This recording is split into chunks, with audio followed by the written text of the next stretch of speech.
Hello friends नमस्कार जय जगन्नाथ मो यूट्यूब चैनल आपको स्वागत।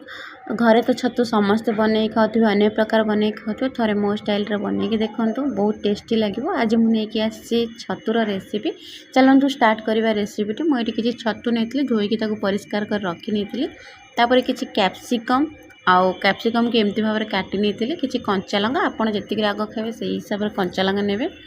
कंचा लंका को काटी देती पियाज को चिल्ली रे जमती पियाज काटती सेमती दुईटी पियाज काटी आ दुईटा टमाटर काटी नहीं आउे आमर गोटा मसला गरम मसला नहीं मसला रे रसुण अदा आउ गोटे सुखिला लंका आउ टिके धनिया नहीं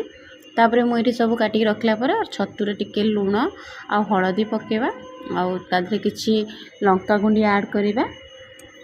गोटे चामच हलदी गोटे चामच लुण गोटे चामच लंका गुंड ऐड कर सारा पर बहुत भल भाव में मिक्स करनवा ताको मिक्स करदेले कौन हम ना छतुर टेक्सचरटा भल हम आ भितर लुण आ हलदी लंका गुंडी पशिव बहुत टेस्ट बहुत भल आसो ताको मिक्स कर सारा पर मुझे गोटे कढ़ा नहीं से कढ़ारे किसी हल्का अल्प गोटे चामच तेल देकी छतु को पकई देती आ छतु को ये 2 ରୁ 3 मिनिट ये मीडियम फ्लेम रे भाजीदबा आ छतुटा ये भाजी सारा पर मुझे छतुटा को बाहर कर नहीं आ छतुटा बहुत भल भाव भाजी गले बहुत भल लगे देखो ये सुंदर देखा भी जाऊँगी तापर मुझे साइज आलू नहीं आलू काटिकी पकड़ापी आलू छतुरे देले तार टेस्ट बहुत भल आसे आपड़ चाहिए आलू दे पारे ना स्किप करें आ मुझे तेल किसी 2 चामच तेल नेला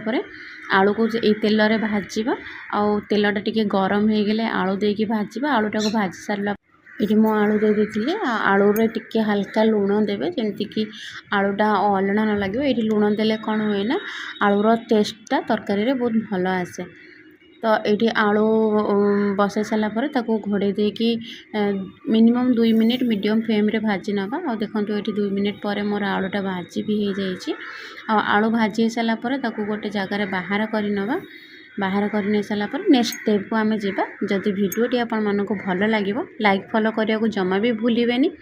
देखो ये आलू भाजी सारापर मुझे किसी तेल नहीं 2 चामच तेल ने जब आप चाहिए तेल आप अधिक नहीं पारे जेहेतु आम तेल कम खाऊ तो कैप्सिकम पकई कैप्सिकम एमती हल्का भाजी सारापर